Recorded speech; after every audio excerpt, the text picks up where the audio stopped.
des écueils où tout le temps, on ne fait que parler de ça, sans apport de solution, et on ne fait que pérenniser dans la même chose tous les jours.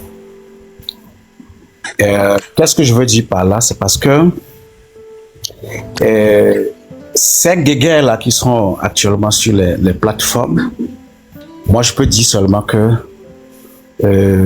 ceux qui prennent sur eux à mettre, à être devant, ou bien à donner leur poitrine pour cette lutte, il y a beaucoup parmi nous qui en manquent de ce qu'on appelle l'intelligence émotionnelle. Et quand je dis l'intelligence émotionnelle, c'est la maîtrise de soi, la conscience de soi et l'automotivation. Ce sont des choses que nous devons comprendre. J'ai vu tout de suite que, oui, il y a des gens qui disent, oui, soit c'est des ignorants, des comme ça, oui. Et nous savons très bien que nous avons été gouvernés par une même personne pendant 50 ans. Ça a ses effets aussi. Que quand quelqu'un qui possède l'intelligence émotionnelle doit savoir que même si son prochain réagit de cette manière, il peut se maîtriser, se donner cette conscience-là que peut-être qu'il ne connaît pas. Parce que nous avons été dominés par un même système pendant plus de 60 ans. Donc, ces guéguerres où on va dire oui, telle personne a insulté tel parti politique, et ainsi de suite, ou bien les partis politiques ont échoué, les aînés ont échoué, c'est exactement l'erreur que nos aînés ont fait, là, que nous sommes en train de faire pour laisser à nos enfants, malheureusement. Cette guéguerre de leadership que nous ne voulons pas faire taire et faire face à l'ennemi commun que nous avons, le Front National, qui a tué plus de milliers de Togolais avant de venir au pouvoir en 2005, après ce que son père a déjà orchestré au Togo. Donc nous devons être focus sur l'essentiel. Des gens peuvent utiliser plusieurs moyens pour combattre ce régime. Mais si ce que moi je fais, je sais que c'est ça qui est bon, je mets mon focus là-dessus et j'évolue. Moi, par exemple, si vous avez remarqué, j'interviens très souvent, je dis que nous utilisons trop l'hypocrisie dans cette lutte-là. Parce que je veux plaire à telle personne. Parce qu'elle est proche de moi. Je veux plaire à telle personne. C'est ça qui nous a amenés jusqu'à là où nous sommes aujourd'hui. Et il y a d'autres choses, c'est que quoi? Moi, je le dis très souvent, le jour qu'on va s'arrêter, ceux qui sont à la tête des sociétés civiles et ils militent pour les partis politiques, nous n'aurons pas de résultats jusqu'à ce que ce changement-là va arriver. Nous n'aurons pas de résultats tant qu'on ne change pas de stratégie. C'est tout ce que moi je voulais dire. Maître Kwasi Agba, qu'est-ce que tu... je te laisse la parole. Comment est-ce que tu... Vas-y.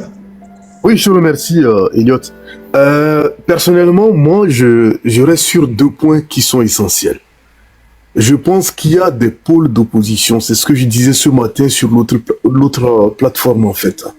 Il faut un minimum réunir certaines personnes. Faire de telle sorte que nous avancions tous ensemble dans la même direction avec, pour point focal, le pouvoir en place. C'est-à-dire qu'il faut vraiment que nous mettions un terme à cette lutte en étant unis. Si nous sommes unis, je crois que le peuple nous suivra.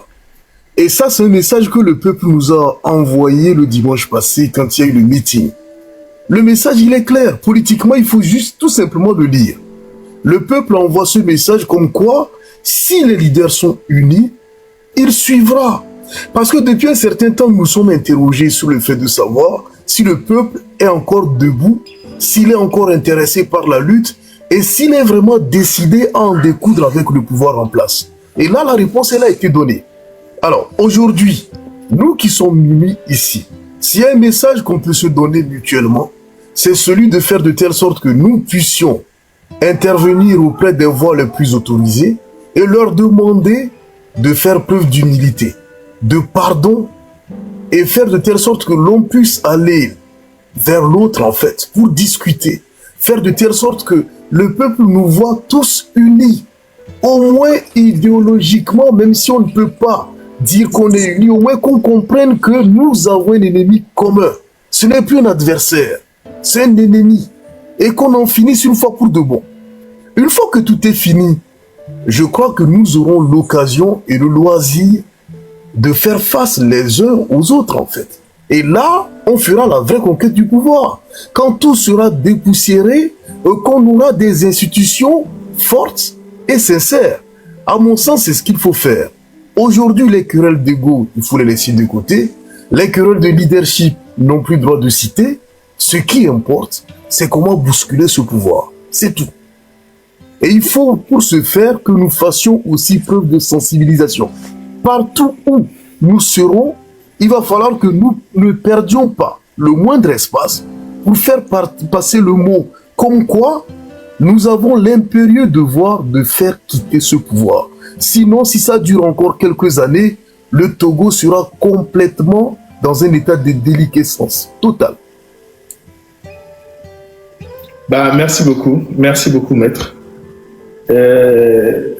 Zach, bonjour de nous avoir rejoints. Comment tu vas, Zach? Ah, merci mon grand frère Kodjo, merci mon grand frère Gaba, merci mon grand frère Kwasi. Et récemment, merci à mon grand frère Ali Mokhtar, que j'appelle Ali Akondo. Et je vous souhaite avant tout Aïd Moubarak, bonne fin de fête de Ramadan à tous. Effectivement, je vous suis depuis très longtemps, mon grand frère Kodjo, pour tous les efforts que vous faites. J'apprécie. Ce n'est pas facile, ce n'est pas donné à tout le monde de tenir à ce rythme. J'espère que nous ne devons pas lâcher de prise pour tout un chacun de nous qui est engagé dans ce combat, au risque de sa vie, de sa propre vie et au risque de la vie de sa famille. Nous faisons un combat qui est très noble. Le combat a trop duré et comme on dit chez nous, quand le chemin devient très long, c'est-à-dire le chapeau qu'on porte sur la tête est comme un fardeau. Mais le peuple togolais ne doit pas désespérer. C'est ce que moi j'ai apporté comme message, surtout suite au meeting dernier qui nous a montré que effectivement, si nous sommes rassemblés et que, ou bien si nos leaders sont rassemblés et qu'ils parlent d'une même voix, sans hypocrisie ou bien sans arrière-pensée, le peuple togolais pourra être sauvé, c'est-à-dire de cette dictature qui est pluridécennaire. Nous voyons qu'actuellement, avec l'arrivée du mois d'avril, à partir du 3 avril, Faure et son système rentrent dans l'illégalité totale. Donc, il n'est ni élu, ni voté et ni préféré. Donc, c'est quelqu'un qui a arraché le pouvoir, comme tout le monde le sait, en 2025, dans, comment on dit, dans le sang des Togolais, des milliers de Togolais. Et malgré tout ça, les hommes lui ont donné, c'est-à-dire le fruit du doute, que peut-être il fera mieux que son père, que nous avons combattu à notre temps déjà dans les années 90 sur les campus. Mais les temps passés de Faure, le peuple ne bénéficie d'aucune infrastructure digne de ce nom pendant les 20 années de règne. Nos parents ont du mal à se soigner, ils ont du mal à se nourrir. Nos enfants ne vont dans les écoles dignes de ce nom, ils vont même dans les qui tombent sur eux. Et chaque année, c'est des incidents de ce genre que nous voyons. Même l'électrification de la ville de Lomé, vraiment, ce n'est pas digne d'un pays c'est-à-dire de cette temps-ci. Donc c'est pourquoi tout ce que je viens de citer là doit motiver nous, les Togolais que nous sommes, à nous impliquer et à nous engager davantage dans cette lutte. Car comme on dit, les hommes passent, mais la nation y reste. Quelle nation voudrons-nous laisser à nos enfants? Donc j'invite tous les leaders politiques de surseoir leur ego, de se penser, c'est-à-dire à l'unité de la lutte, c'est-à-dire à fédérer toutes les forces. Je ne dis pas de taire leur intérêt particulier concernant les partis politiques, mais il est temps que nous les exhortions, c'est-à-dire à taire au moins, c'est-à-dire ce comportement quand il y a des manifestations, à aller avec les maillots de leur parti politique, ce qui n'augure pas une très bonne image. Parce que pour beaucoup qui sont à l'étranger, quand vous voyez, c'est-à-dire des meetings où les hommes sortent pour revendiquer quelque chose qui est national, et que vous voyez les hommes avec les maillots de leur équipe, de leur parti politique, cela ressemble à quelque chose comme c'est les partis politiques là qui sont seulement en lutte contre le régime de Faure et que les autres ne font que aller assister. Donc ça n'augure pas une très bonne chose. Et s'il continue à cette allure-là, Faure n'est pas loin également de faire sortir ces petits militants affamés qu'il a à sa disposition, de les alimenter et de les faire habiller à ses couleurs. Et en ce moment-là, ils diront que vraiment, c'est les partis politiques, un parti politique qui est en train de lutter pour le changement ou bien pour pouvoir posséder la place de Faure. Ce n'est pas l'objectif de notre lutte. Donc, tous les leaders comprennent que actuellement, il est temps que nous baissions, c'est-à-dire cette hégémonie de lutte pour dire que c'est moi le chef, c'est moi l'autre. Nous, on a besoin du plus petit que ce soit dans cette lutte. On a besoin du plus petit, celui même qui pourra lancer, ne serait que même un petit caillou pour faire tomber ce régime, on aura besoin de lui. Parce qu'actuellement, c'est la survie de nos populations qui est en jeu. Vous n'êtes pas sans savoir que récemment, notre frère Afesio est toujours en prison parce qu'il a dit « faites à part ». Le simple fait d'écrire un poème l'a conduit à la prison, lui privant de tous ses droits. Il est aussi Jean-Paul Omolou qui cropie pendant plus de déjà 4 ans et demi dans les geôles de Faure. Sans oublier tous les prisonniers politiques que Faure détient. Et sans oublier également tous les morts qu'il a engendrés durant tout son règne. Donc moi j'invite tous les Togolais à s'unir, à baisser, c'est-à-dire notre hégémonie les uns sur les autres et nous concentrer vraiment pour en finir avec cette lutte-là. Parce que la 5e République qu'on voudra nous imposer sera quelque chose de très fatal pour nous-mêmes et pour des générations à venir, ce que nous ne voudrions pas. Donc mes chers frères et sœurs, je vous remercie les uns et les autres pour le temps que vous avez pris de m'écouter. Je vous encourage, ne baissons pas les bras. Nous maintenons un combat qui est digne et qui est noble, c'est-à-dire au risque même de nos vies et de celles de nos familles. Mais nous prions que la divinité ou bien les forces postérieures seront de notre côté, car un jour le Togo doit être libéré. Je vous remercie. Merci Zach.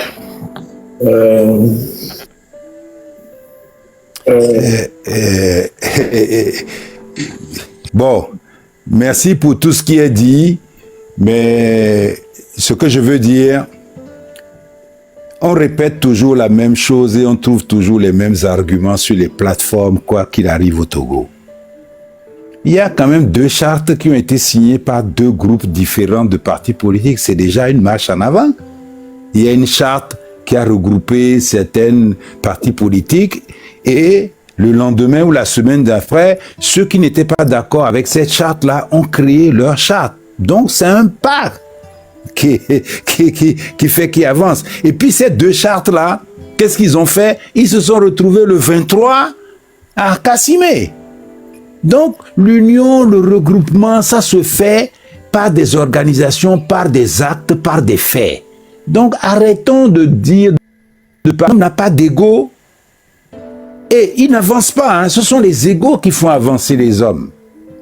Et dans les égos, il n'y a pas que le leadership, hein. Il y a l'ego du militant, il y a l'ego du Togolais, il y a l'ego de la personne qui est contre la dictature. Donc, laissons les gens se faire. L'essentiel, c'est que chacun fasse sa part. Chacun mobilise sa part. Chacun soit dans une organisation. Et puis, je vais vous dire quelque chose, hein. C'est pas parce qu'il y a une équipe nationale qui joue que les supporters n'ont pas droit, en fonction de leur village, de leur maillot ou de leur équipe habituelle, de sortir leur maillot. Ça, c'est pas un problème. Ce n'est pas un problème. Et vous pouvez me faire confiance. Et Maître Arnaud le sait, nous avons organisé dans la diaspora des manifestations de la diaspora. Mais ceux qui étaient en rouge étaient en rouge, ceux qui étaient en orange étaient en orange, ceux qui étaient en rose étaient en rose, ceux qui étaient en violet étaient en violet, ceux qui étaient habillés comme ils voulaient étaient venus comme ils voulaient. C'est pas ça le problème. L'essentiel, c'est de sortir avec son étendard, c'est de venir pour que d'autres voient qu'on est ensemble, quel qu'en soit là où on est, et qu'on peut venir, qu'on soit de Tabligo, ou qu'on soit Mina, Eve, Kabier, Tembassa, Tchossi, Ife ou n'importe quoi. C'est pas ça le problème, c'est de venir et d'entraîner tous les gens qui croient un tout petit peu à vos valeurs pour qu'on mette ensemble nos valeurs ensemble. C'est d'agir et d'être à l'écoute. Donc, je peux avoir motion sur ça après. Hein, si vous les- mais motion, c'est- ouais. Ici, on laisse parler les gens, on tombe pas dans la faute. l'essentiel, C'est moi le c'est respect. d'agir. L'essentiel, c'est de respecter ce que l'autre il fait. C'est que l'autre il fait. Donc, nous qui, je peux me permettre de le dire, qui sont des doyens qui ont mené des luttes depuis 1980, de la diaspora avec le MTD, avec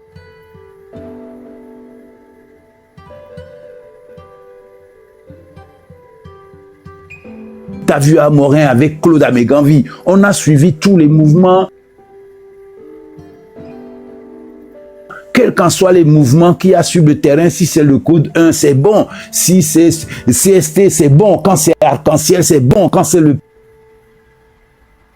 PNP, c'est bon. Quand c'est les machins trucs, c'est bon. L'essentiel, c'est que les groupes qui propulsent leur énergie, on n'a qu'à surfer sur leur vague pour les rejoindre, pour pouvoir aller vraiment à la bataille. Et que dans la bataille,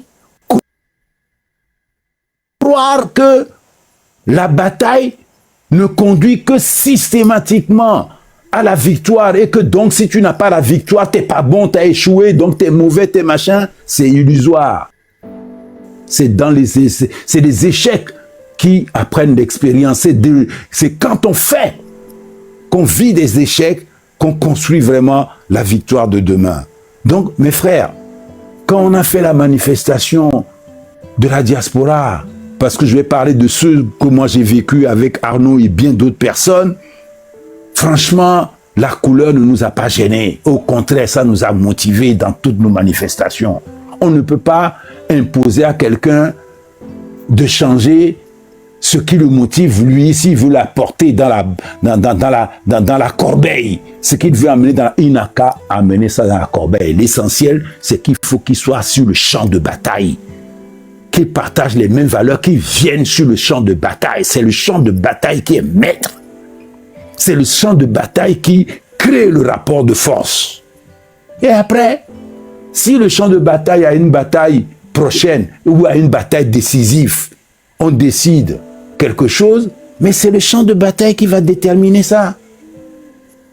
Dans toutes les guerres du monde, on a toujours vu les gens venir avec leur état. C'est pas ça qui gêne. Au contraire, ça doit être motivant pour ceux Ils n'ont pas assez de effectivement, voilà, pour y aller. Encore les autres aussi, ils allaient Excusez-moi, j'ai fini avec ça et après, merci Kodjo. Hein, il y a une urgence qui est le 13 la avril. mobilisation pour le 13 avril. Oui. Nous avons besoin que les gens se mobilisent, qui essayent de motiver leurs frères, leurs cousins, leurs compatriotes à ce que cette manifestation-là du 13 avril, ils soient prêts.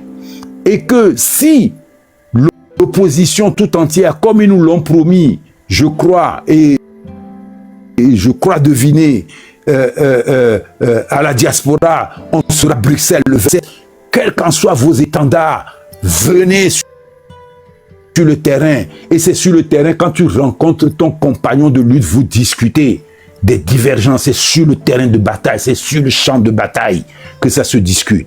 Peut-être que le 27 avril, il se passera au Togo une manifestation, une mobilisation.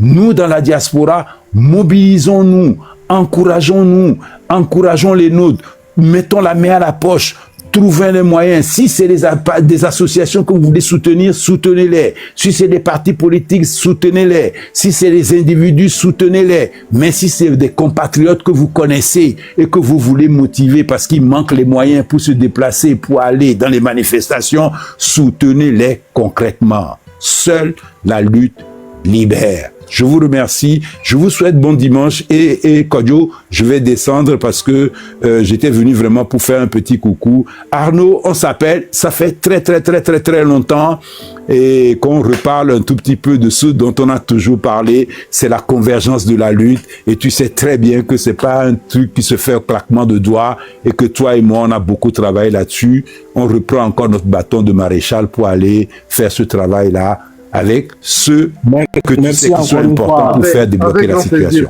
Je vous remercie. Sachant que normalement, tu me dois un appel téléphonique, je t'ai appelé dans la semaine. Et avocat, chaque fois que je t'appelle, je tombe sur ton assistante. Je tombe sur ton assistante. Tu le sais, Arnaud. Le dernier appel téléphonique, il est de ma part. D'accord. De 5 jours à peine. Donc on va en parler. On va en parler. Parce qu'on a un truc à préparer à Bruxelles. Il faut qu'on réussisse Bruxelles et qu'on fasse la convergence et qu'on demande à nos différents maillots de venir, quel qu'en soit leur maillot. D'accord. Ok. Merci Arnaud, je vous remercie et puis à très bientôt. Ça va faire. Merci. Merci. Tom Sawyer, bonjour. Wescal, est-ce que tu as des nouvelles de l'autre côté? Mais les chers panélistes, j'attends normalement Claude Ameganvi pour le 13 avril. Et donc, je fais quelque chose que je fais rarement. Et dès qu'il me fera signe, on va faire un tour de panel pour qu'on puisse le laisser monter, pour qu'on puisse déployer ce pourquoi nous sommes là aujourd'hui. Merci pour votre compréhension. Tu peux encore continuer dans un quart d'heure. Je pense qu'il va être disponible. Donc, on peut continuer le tour de table comme tu le faisais. D'accord, ok. Bonjour Tom Sawyer. Tom Sawyer? Si Tom Sawyer n'est pas apte, est-ce que Chef Canton pourra ouvrir son micro? Oui, bonjour à vous tous et merci pour ce que vous faites pour le Togo. Le grand frère Dango Kwasigan, bonjour aussi. C'est quelque chose que je devrais dire, qu'il a déjà dit. En fait, quand je regarde, je fais une simple observation des luttes que nous avons menées depuis le début. C'est que quoi? On se détache de l'idéologie et chacun se gonfle dans son coin. C'est-à-dire, je suis tel, je suis tel. Moi, le problème de Mayo, par exemple, je ne crois pas que c'est le Mayo qui ira libérer le pays. Hein. Oui, allô? Par exemple, je suis un cultivateur et j'ai les poules à la maison, j'ai les pentades, j'ai les, comment on appelle ça, les canards et tout. Donc, quand je puise la nourriture, je mets. Tous courent vers la nourriture. Mais est-ce que tous ont le même nom? Tous n'ont pas le même nom, mais tous, les moutons, les canards, les poulets, tous courent vers la nourriture parce que c'est ça l'objectif. Et je crois dans cette lutte, notre objectif est la libération du pays. Pourquoi on ne court pas sur, comment on appelle ça, derrière la liberté et que les gens se précipitent sur les couleurs des maillots? En tout cas, il y a aussi un truc que je devrais dire aussi au niveau des mobilisations. C'est vrai qu'on veut libérer le Togo et qu'il faut mobiliser. Mais il faut aussi savoir gérer ces mobilisations-là. Parce que l'histoire de 2017 n'est pas très loin d'aujourd'hui. Vous voyez, en 2017, là, nous avons eu des militants. Honneur aux militants du PNP qui sont toujours en prison et que je prie qu'ils soient libérés bientôt. Dans cette lutte, nous connaissons notre ennemi et nous savons comment l'ennemi aussi se prépare. Et nous avons eu de belles expériences. Il faut aussi savoir que quand des militants sont en prison, il faut mettre plus l'accent sur leur libération. Parce que moi, je trouve un peu bizarre quand les gens sont en prison, même de simples déclarations. C'est-à-dire quand on fait une déclaration, on s'arrête là. On ne fait plus rien. Ça s'arrête là et on attend une nouvelle occasion pour faire une autre déclaration. Nos déclarations doivent être suivies d'actions. Ce manque-là qui énerve, ça énerve parce que ces militants qui sont sortis ne sont pas préfabriqués. Nous, on les prend comme des pièces à rechange. Non, ça ne se fait pas comme ça. Les gens sortent. Si aujourd'hui, on est incapable de libérer certaines personnes, ça démotive. C'est-à-dire que je ne sais pas comment je vais dire. Tu appelles quelqu'un et dit non, les autres sont en prison. Les autres étaient en prison. Qu'est-ce qu'on a fait? Il faut qu'on soit préparé là-dessus. Il faut qu'on ait des moyens de pression.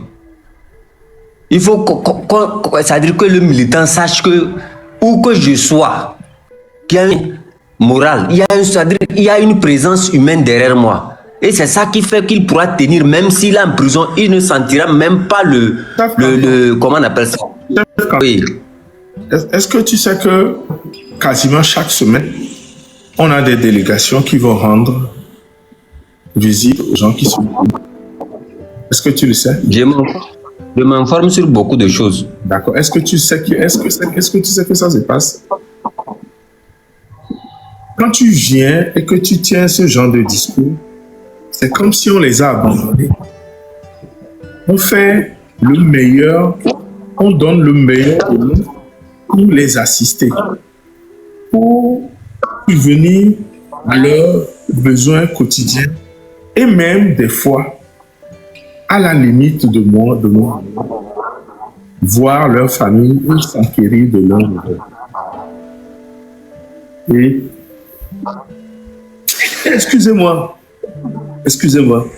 Et je sais que il y a un groupe de personnes qui le font systématiquement. Si je prends, c'est le dernier qui a été arrêté, le Afesio. Il n'y a pas, on lui a rendu visite, ça ne fait même pas encore 5 jours. On fait tout. Malheureusement, ce que tu dis, nous sommes nombreux à le dire, mais quand il faut passer à l'action, quand il faut mettre la main à la pâte, quand il faut mettre la main à la poche pour venir en aide, personne ne vient. Alors que ces personnes, la lutte qu'ils font, c'est une lutte pour nous libérer nous tous ici. C'est une lutte pour nous libérer nous tous. Nous avons lancé une cagnotte pour Afesio. Va voir combien de personnes ont cotisé. La cagnotte, elle est toujours là. Va voir combien nous avons recueilli et combien de personnes ont cotisé. Combien nous avons recueilli, ce n'est pas le problème. Va voir le nombre de personnes qui y a contribué. Donc, l'appel, le cri que tu lances ici, la meilleure des choses à faire, c'est de parler à tous nos frères, tout horizon confondu, pour leur dire, nous avons nos frères en prison. Nous n'avons pas le droit de les obéir. Nous n'avons pas le droit de les délaisser. Ceux qui sont loin, même si c'est 10 francs, mettez-le dans la cagnotte. Pour que, quand ils ont besoin de nous, quand ils ont besoin de quelque chose, qu'on puisse leur faire. J'ai parlé tout de suite de patates chaudes. C'est un principe qu'on utilise dans la vie courante quand il y a un problème. Tout le monde se la renvoie à la patate chaude. Et personne n'a envie que ses mains brûlent quand il y a une patate chaude dans sa main. Et donc, ce que cette personne fait, il la renvoie. Tu vois, j'ai une patate chaude tout de suite. Si ça me brûle, je t'appelle, chef canton, je te l'envoie, tu l'attrapes. Ça te manque, tu l'envoies à Zach. Zach le prend, il l'envoie à Oscar. À la fin, la patate chaude tourne sans qu'on ne voit pas la solution. Soyons pragmatiques. Faisons les choses autrement. Appelons nos frères à soutenir la lutte.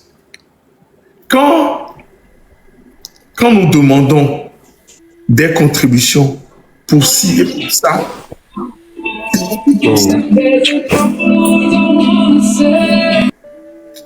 c'est aussi pour ça. Après tout ton discours que tu viendras de faire, il y aura un silence. Après peut-être 2 semaines, tu viendras faire ce même discours. Les gens ont besoin de manger en prison. Les gens ont besoin de soutien. Les gens ont besoin de lire en prison, ou du moins de vous voir aux mains pour leur donner du baume au cœur. Alors ce que nous pourrons faire, c'est d'exhorter ou d'encourager ceux qui le font à encore plus le faire, accentuer le truc, pour qu'il y ait encore d'autres émulations. Chef canton, là où vous êtes, si vous décidez aujourd'hui de dire, moi les prisonniers politiques, par semaine, dans un mois, on ira leur rendre visite 2 fois. Et pour cette action, j'ai besoin de 5-6 personnes. Et pour cette action, j'ai besoin d'avoir un financement pour le faire. Mets la structure en place. Nous, on va faire ce qu'on peut. Les personnes que nous connaissons, parce qu'il y a des personnes qui ne sont engagées que sur le plan des détenus politiques.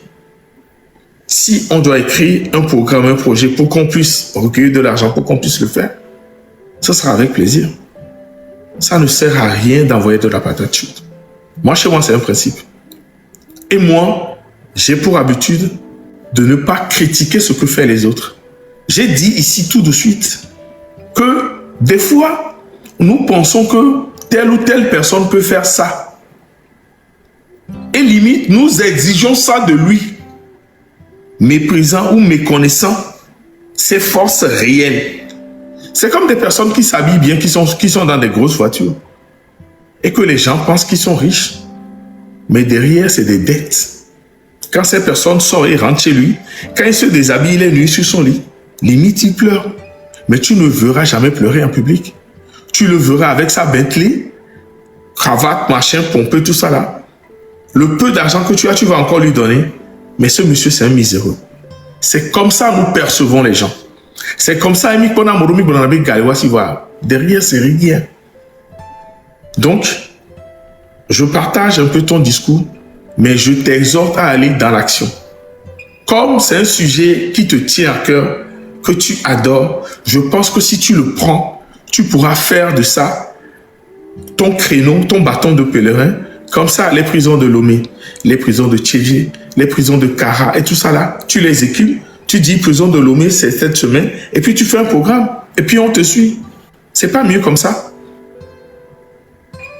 On peut maintenant faire un tour de table parce que l'aîné Claude va monter d'ici 5 à 5 minutes, 5 à 10 minutes. D'accord.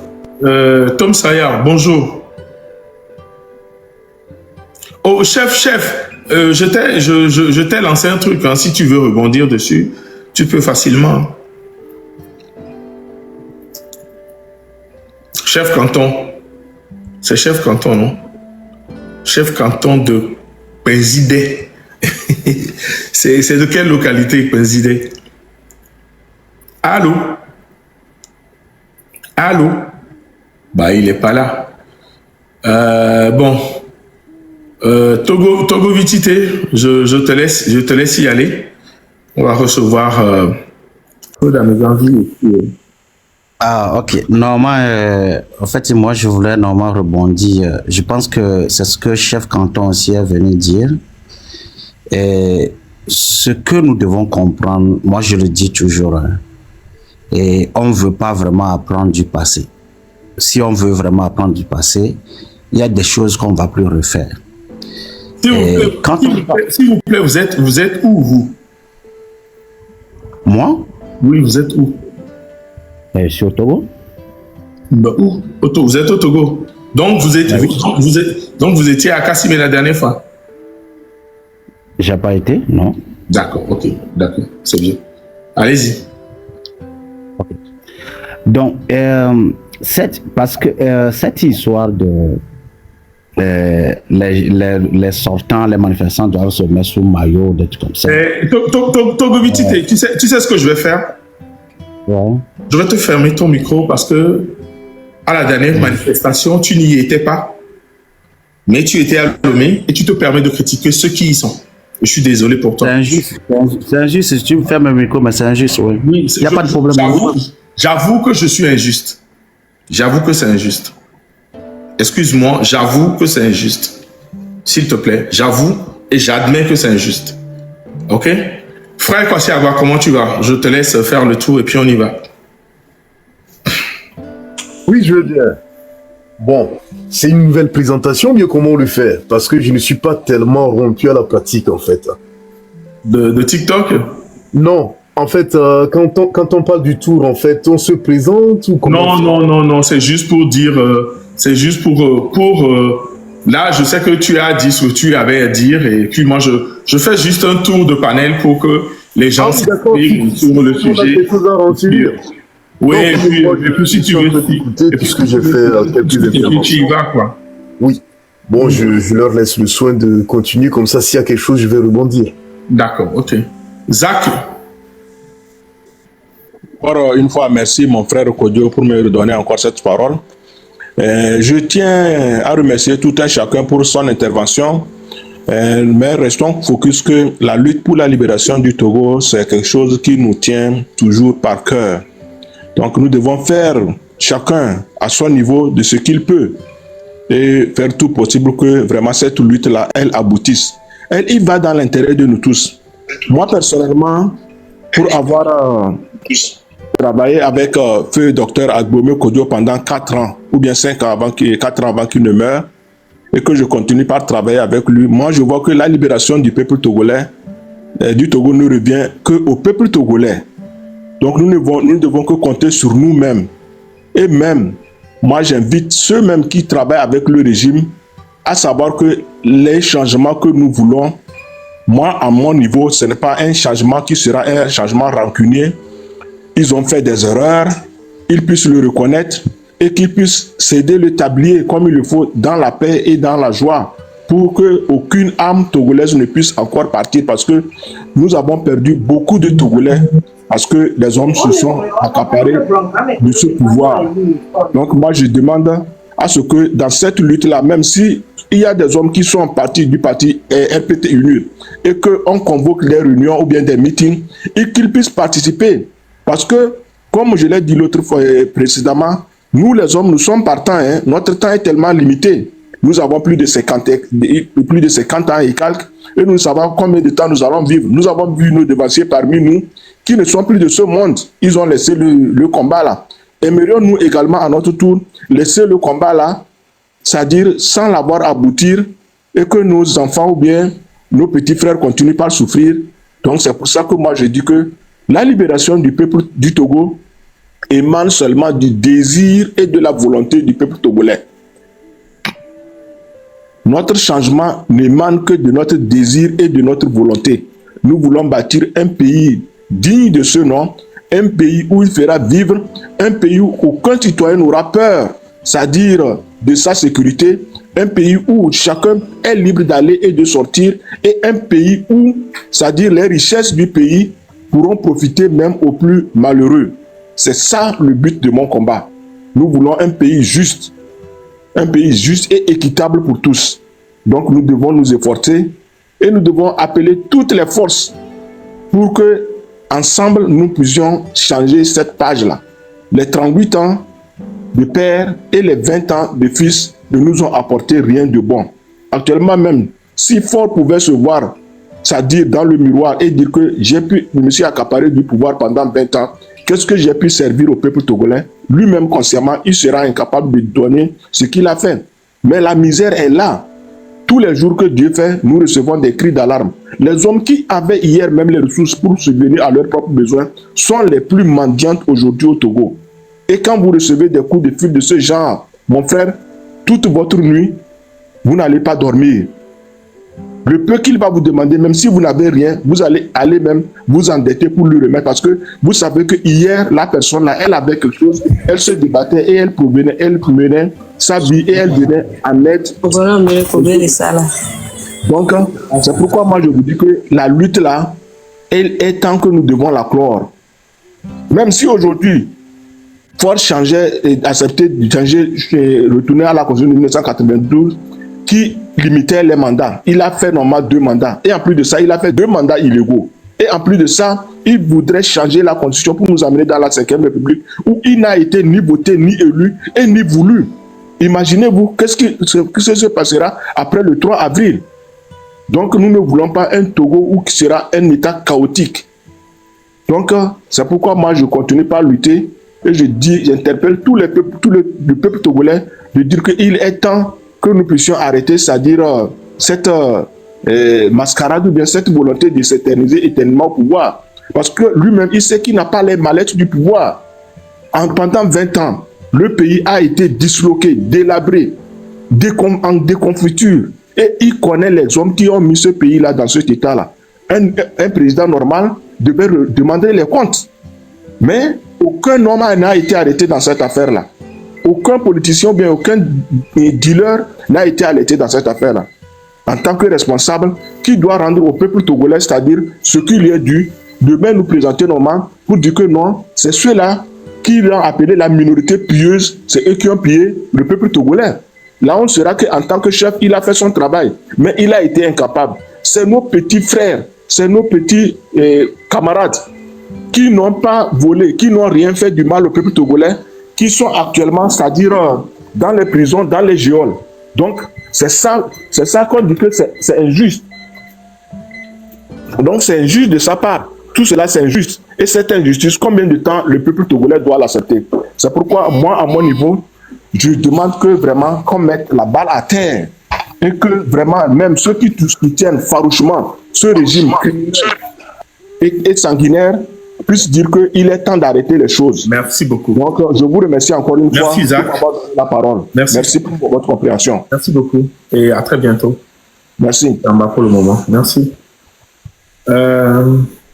Maître, Claude Améganvier est là. Je vais le mettre en grand déjà et on va lui faire, on va le laisser pour nous parler de ce que nous allons faire ce 13 avril 2025 à Agoué. Wescal, je te laisse introduire s'il te plaît. Bonjour, cher aîné, cher camarade Claude Améganvier. Ton micro, s'il te plaît. Attends, je vais essayer de te démuter. Ouais, je pense que c'est mieux maintenant. Bonjour. Oui, je n'avais pas activé. Ouais, il n'y a pas de souci. Bonjour, comment vous allez? Mais je vais très bien. Et vous-même? On rend grâce, on rend grâce. C'est toujours un honneur pour nous, hein. Aussi bien nous qui sommes dans la diaspora que les auditrices et auditeurs qui sont au Togo de vous entendre. Tu nous instruis beaucoup, tu nous apportes énormément et on se réjouit énormément de t'écouter. Il y a quelqu'un qui fait donc on te souhaite la bienvenue. Parce qu'il paraît encore notre rendez-vous, l'apothéose, la célébration mensuelle le 13 avril à Agoué-Kaneti.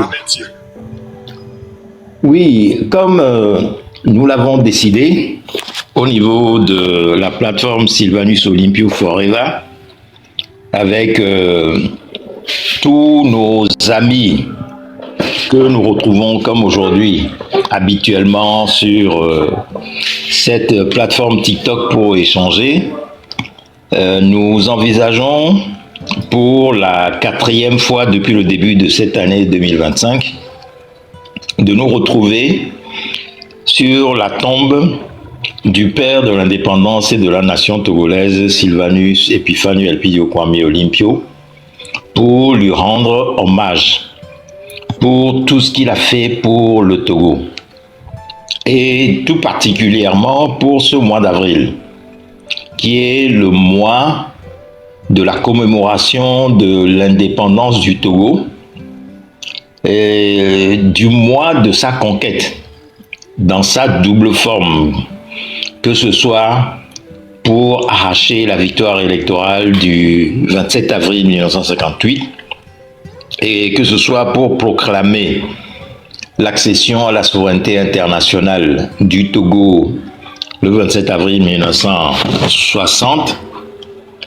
Et nous avons placé donc la commémoration de ce 65e anniversaire de la proclamation de notre indépendance sous le thème du dernier combat de Sylvanus Olympio pour la conquête de sa souveraineté, de la souveraineté monétaire et économique du Togo.